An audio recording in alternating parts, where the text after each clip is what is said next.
Madam President. The Senator from Oklahoma. Ask unanimous consent the quorum call in progress be officiated. Without objection. Madam President, let me first of all just express my appreciation for the majority. I understand that I'm to be given some 40 minutes after the vote, after the conclusion of the remarks by Senator Brown from Ohio. And I have a subject that is very, very significant, and it's one of them you can't do while being interrupted. So I appreciate starting this period off after the recess, being able to express my concern over what I refer to as President Obama's war on fossil fuels, and specifically today on coal. So I look forward to that sometime around the 6 o'clock hour. With that, I yield the floor and note the absence of a quorum. Clerk will call the roll. Mr. Akaka.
unanimous consent that the quorum call be dismissed. Without objection. Madam President, I rise to support the Paycheck Fairness Act that we're going to have a chance to vote on tomorrow. And I hope my colleagues will support the effort of my colleague, Senator Mikulski, in allowing S. 3220 to move forward. I congratulate my colleague Senator Mikulski for her incredible leadership on behalf of women's issues. She's done that throughout her entire career, and we knew that she would be in the forefront of this effort for paycheck fairness. I'm proud to stand shoulder to shoulder with her in this fight for basic justice in our nation to provide equality in pay in this country based upon a person's work and not a person's gender.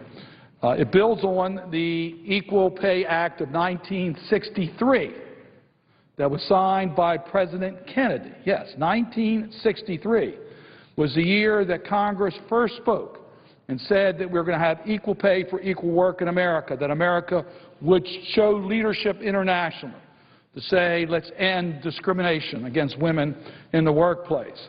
That legislation fought sex discrimination in employment wages, and including the fact that such discrimination not only depressed wages and living standards for female employees, but affected our entire labor source here in America, holding back the development of our country. Title VII of the Civil Rights Act of 1964 prohibits employers from engaging in discrimination against their employees based on gender. Today, women still face a pay gap. In 1963, women made 59 cents for every dollar made by a man. They were the numbers in 1963. Today, women make just 77 cents for every dollar made by a man for equal work or comparable duties. Now, that means a woman has to work 4 days to get 3 days' pay. That's not acceptable. I understand that we've made some progress since 1963, but you would think that within a 50-year span we could have done better. The Paycheck Fairness Act will allow us to reach our goal of equal pay for equal work. Estimates indicate that the wage gap costs women on average $434,000 over their careers. While I'm pleased that we're making progress, this progress is just too slow, and we need to move more aggressively to close this pay gap in the year 2012. Congress took another important step forward for equal rights for women by passing the Lilly Ledbetter Fair Pay Act. The legislation allows plaintiffs to sue for wage discrimination based on each new discriminatory paycheck they receive. In this case, Congress overturned a decision of the United States Supreme Court, which held that women were only allowed to sue their employers within 180 days after the discrimination began, even if the women were not aware of the discrimination was occurring as a result of not knowing their co-workers' wages. Now, quite frankly, Madam President, I think the Supreme Court decision defies logic. How can you possibly bring a case within 180 days if you don't know about the discriminatory pay differential? Congress did the right thing, but basically we held the line on allowing enforcement rather than advancing what we need to make sure that we have an effective remedy for discrimination against women in our workplace. That's exactly what the Paycheck Fairness Act does. It provides for an effective enforcement so women, in fact, can hold their employers responsible if their disparity is based upon their gender, which should not be in America. The Paycheck Fairness Act would require employers to show pay disparities as truly related to business justifications and job performance and not gender. It prohibits employer retaliation for sharing salary information with coworkers. Under current law, employers can sue and punish employees for sharing such information. In addition, this legislation strengthens remedies for pay discrimination by increasing compensation women can seek. The Paycheck Fairness Act also would strengthen the Department of Labor's ability to help women achieve pay equity by requiring the Department of Labor to enhance outreach and training efforts to work with employers in order to eliminate pay disparities and to continue to collect and disseminate wage information based on gender. Madam President, the purpose of this act is to avoid discriminatory pay, not to sue employers after the fact. And therefore, this bill, the Paycheck Fairness Act, is well balanced in providing remedies, yes, if in fact an employer is discriminating on pay based upon gender, but to provide help to employers so that they can take the appropriate steps to make sure that, in fact, their workforce is fairly paying their employees. The legislation makes clear that employers are liable only for wage differentials that are not bona fide factors. Bona fide factors include items like education, training, or experience, and must be job-related and consistent with business necessity. Employees will also be able to argue that employers should use an alternative employment practices that would serve the same business purpose without producing the wage differential. The legislation is crafted to avoid any undue burden on small businesses. Madam President, I think you and I both understand the importance of small businesses, the work we do on the Small Business Committee. This act delays from taking effect for 6 months after its passage so that the Labor Secretary and the EEOC can develop technical assistance material to assist small businesses in complying with the new law.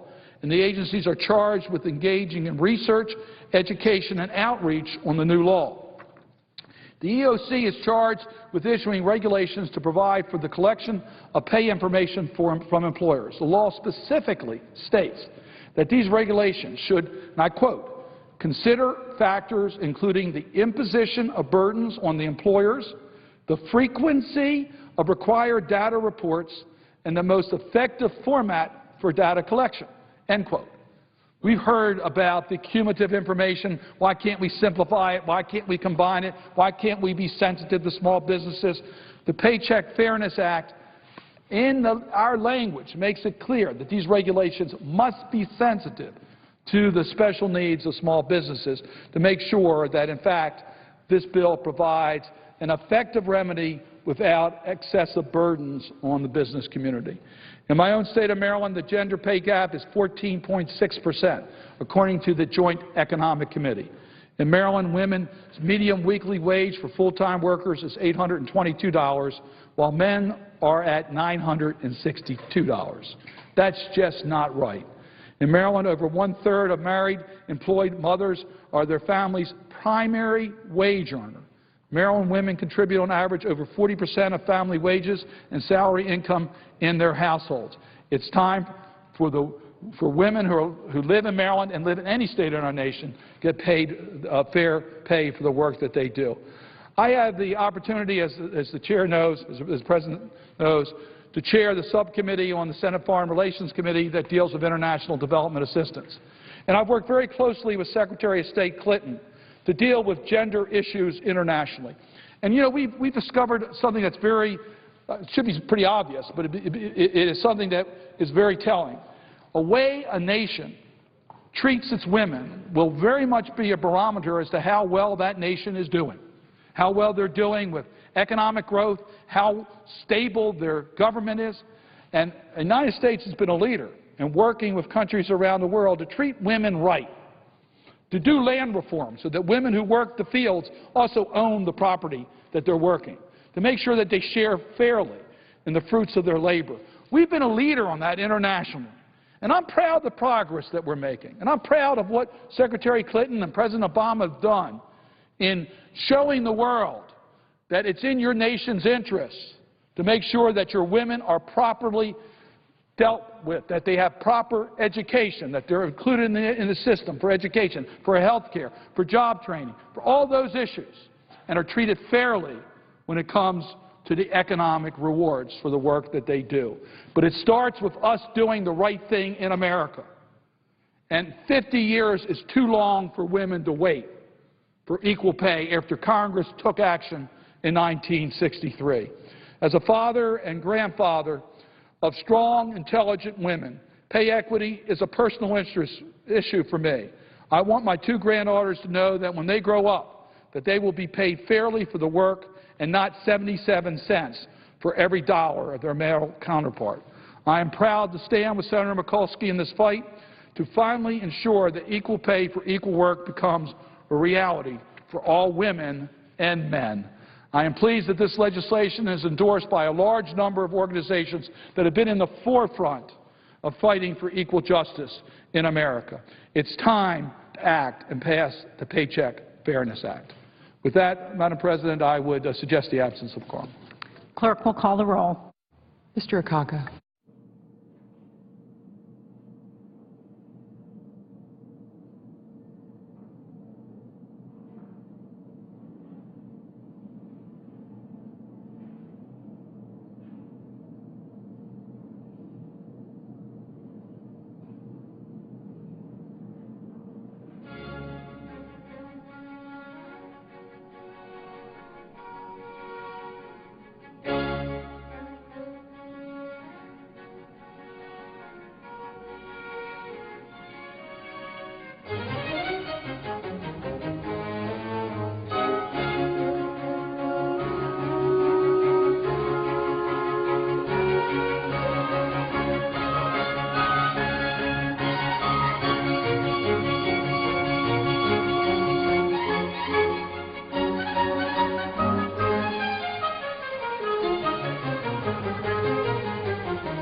Madam President. The senator from Vermont.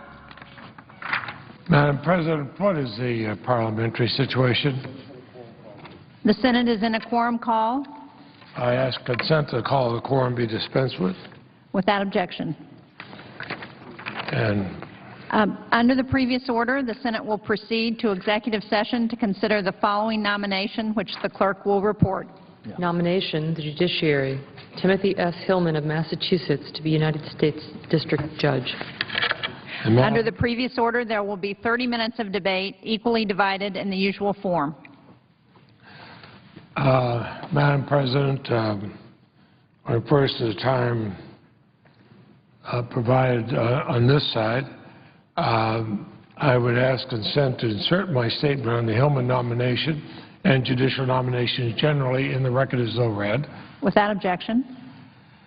And, Madam President, I would ask to speak to, also within the time that is reserved to me, speak on another important subject as though in morning business. Without objection.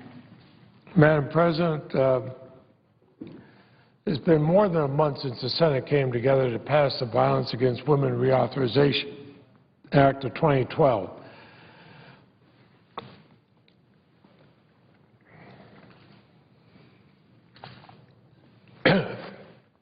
Excuse me, this bill, commonly referred to as VAWA, reflects the tradition of bringing together people from both political parties to respond to the needs of victims, all victims. More than two-thirds of the Senate, including 15 Republicans, voted for this common-sense legislation.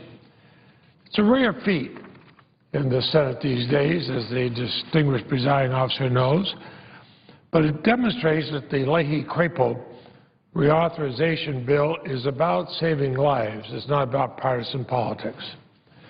And I'd hoped that the House Republicans would follow our demonstration of bipartisanship by moving forward with a Senate-passed VAWA reauthorization bill. Instead, the leadership in the House, Republican leadership, chose to proceed with a bill that doesn't reflect the core values of VAWA. And I mention these core values because we worked both parties in this body to reflect what is most important in it. But their bill, the House Republican bill, does not include protection for all victims. It takes away existing protections that have proven effective in preventing domestic and sexual violence. In short, the House bill is not VAWA. And regrettably, the House Republican leadership would not even allow a vote on the bipartisan Senate-passed bill, which really does do the job. They would not allow open debate regarding the relative merits of the different versions of the bill. Ours, that protects all victims, and theirs, which rolls back protections. Had the House had the opportunity to pass on the Senate-passed bill or vote on the Senate-passed bill, I believe it would now be law. The President would have signed it. Nearly 24 House Republicans, along with most Democratic members, voted against the restrictive House bill. And it's not surprising the House Republican leadership bill failed to gain support among those who actually work with victims, the people who see these victims on a daily basis in all parts of the country. When challenged on the House floor to name any law enforcement or victim advocacy organization that supported the House Republican bill, their lead sponsor couldn't name a single one. And why? 320 organizations, more than 320 organizations that work with the victims of domestic and sexual violence opposed that bill. By contrast, here in the Senate, more than 1,000 local, state, and national organizations supported the bipartisan Senate bill, including hundreds of law enforcement, victim advocates, faith-based groups. And why? Because our bill, we worked at it. We did it the old-fashioned way. Republicans and Democrats working together after months of discussions with stakeholders from across the country and all political persuasions, from the right to the left. the provisions in our bill that protect battered immigrant women, Native women, and the most vulnerable among us have had trouble accessing services were recommendations from those very professionals who work with crime victims every day. The bipartisan Senate bill intended to respond to changing unmet needs of victims and to prevent future acts of domestic and sexual violence.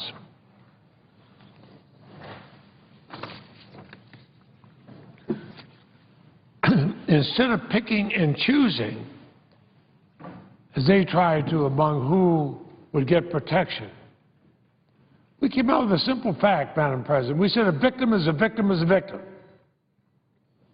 And if somebody's been victimized, you don't go, and the police don't go and say, well, we can help this battered person, maybe even murdered person.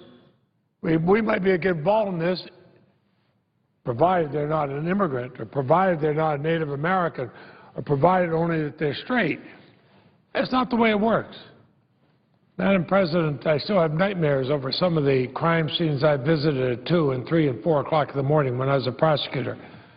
And you would see people who had been badly battered, badly injured. I never heard a police officer say, well, before we go any further on this, what category does this battered victim fall into? Because unless they fall into one of these specific categories that the House bill had, we can't do anything for them. No. No police officer ever said that in my presence, nor in anybody else's presence.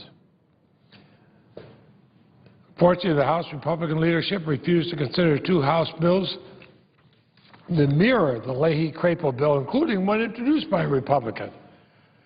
They also raised a procedural technicality as an excuse to avoid debating the Senate bill, even though the Speaker of the House has the ability to waive that technicality and allow the House to move forward to consider the bipartisan Senate bill. Now, the Majority Leader tried to move us forward 2 weeks ago by proposing a way to resolve the technical objections by House Republicans to consider the bipartisan Senate-passed bill, but the Republican leader objected. Frankly, victims should not be forced to wait any longer. They have to wait longer. They're not going to benefit by the improvements made by the bipartisan Leahy-Crapo bill unless both houses of Congress vote to pass this legislation. And the problems and barriers facing victims of domestic and sexual violence are too serious for Congress to delay. Domestic and sexual violence knows no political party. Its victims are Republican and Democrat.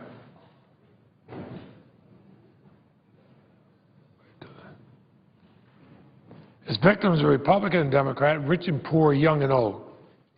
And helping these victims, all of them, should be our goal. So I'll continue to work with our leadership in the Senate to come up with a solution that can move us past this impasse and send back to the House a Violence Against Women Act reauthorization bill that protects all victims. We know we can do that because the Senate's already passed such a bill in the Leahy-Crapo bill.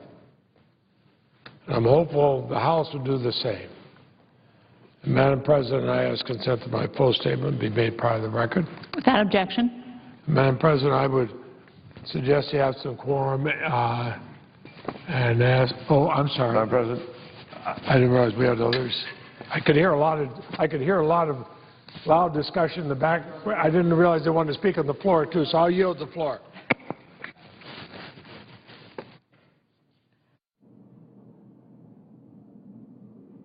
Madam President, may I inquire as to how much time is left for each side? There are 15 minutes. 15 minutes per side. How much is left on the other side? The majority has 6.5 minutes. Thank you. John, do you want to go? How much is this controlled time, Madam President? It is. I have It is 6.5 minutes. and the Republicans have remaining. 15. I think the senator, my colleague, I believe, is able to speak on the Republican time. That's correct. We have 6.5 minutes. If he wants to go first, I'm happy to have him do so. No, I'll defer to the senior senator from Massachusetts. I'll see you during the vote. Thank you. I thank my colleague, Madam The President. senator from Massachusetts. Madam President, thank you very, very much. I thank my colleague for his courtesy. I'm perfectly happy to wait. I'm going to wait and listen to his comments anyway. We get a little Alphonse Gaston thing going here, back and forth. I want to thank Chairman Leahy for his work on the Judiciary Committee in helping to bring this nomination to the floor. And obviously, Senator Brown and I are here together, having worked together to choose this nominee to send his name to the White House. And we're very grateful, both of us, to President Obama for acting favorably on this nonpartisan recommendation, which we made. And we're grateful to the other members of the Judiciary Committee who approved the nomination and have brought it to the floor expeditiously so we can fill a very important vacancy in Massachusetts. I think both of us believe that the President could not have nominated a more qualified individual than Judge Hillman. He's already a judge, as we know, but a broad segment of the judicial community in Massachusetts agrees with us completely. Senator Brown and I have agreed on a team made up of some of our top lawyers in the state who get together and screen these candidates before we even view them. And this candidate comes with the endorsement of the Massachusetts Bar Association, the Worcester Bar Association, the Hamden Bar Association, and the backing of this nonpartisan search committee who gave us several names to evaluate, and we sat down and interviewed the judges. And I think both of us are extremely pleased with the results of that. In Judge Hillman, we see what President Obama has recognized, which is a thoughtful, fair, honest jurist who has a long record of public service as counsel to several municipalities in Massachusetts and as a magistrate judge in Worcester. Madam President, there's not going to be any learning curve for Judge Hillman if he's confirmed by the Senate this afternoon.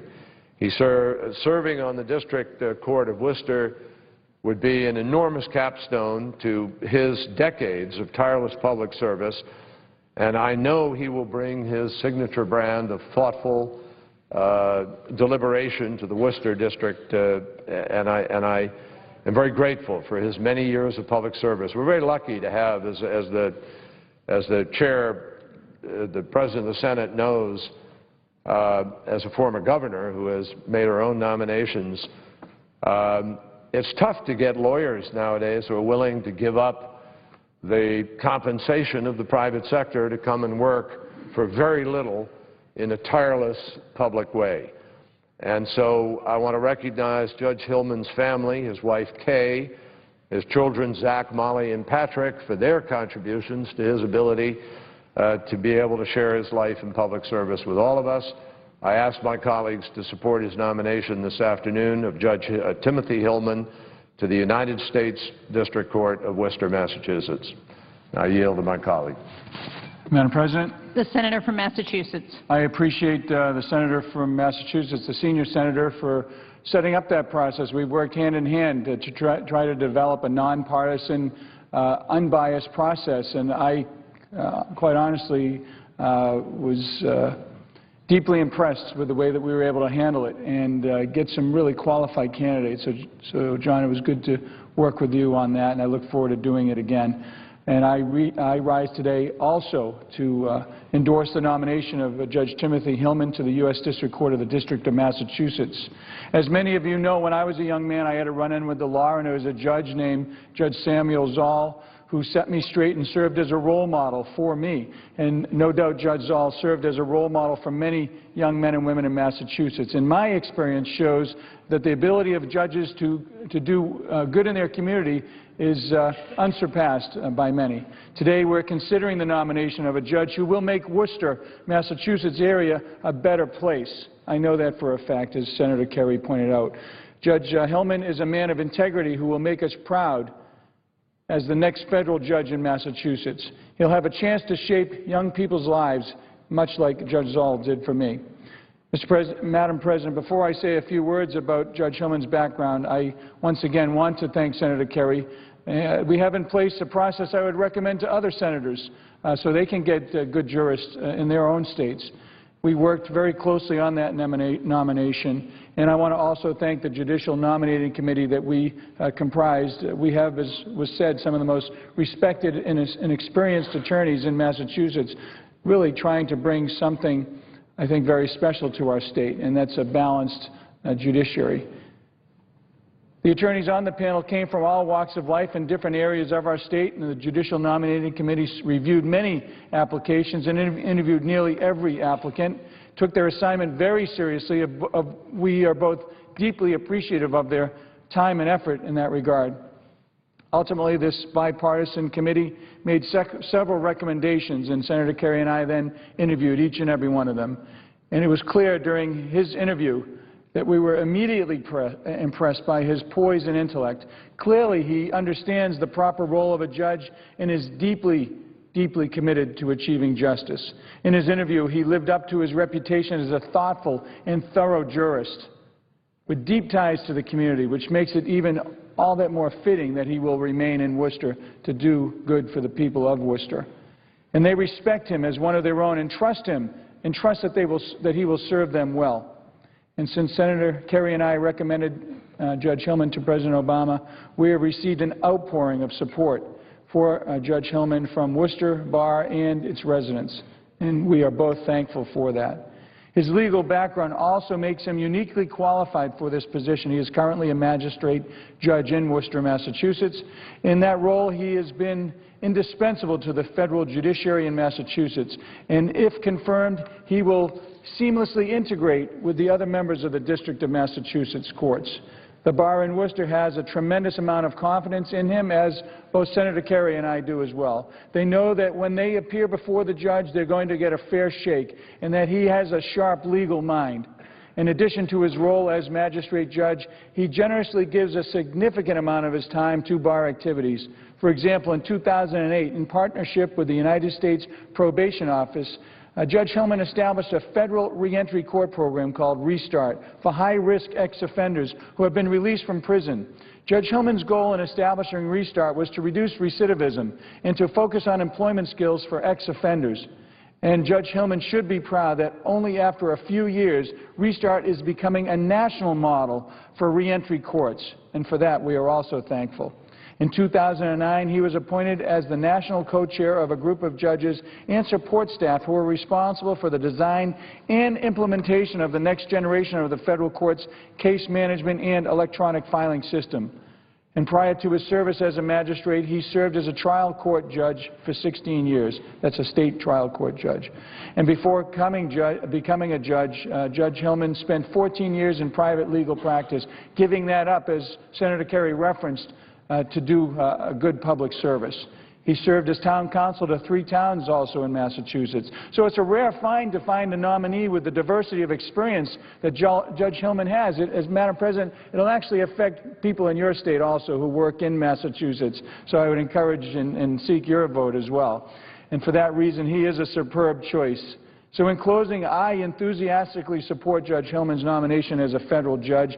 I'm going to be standing right up there encouraging each and every member of both sides of the aisle to try to, if we can't get him through almost unanimously. So I've had the opportunity to support a stellar candidate to the federal bench before, and I'm excited to do it again. So, John, I want to thank you once again for the process. We've appointed 2 great judges to the bar back home and to the judicial bar, and it's good for Massachusetts.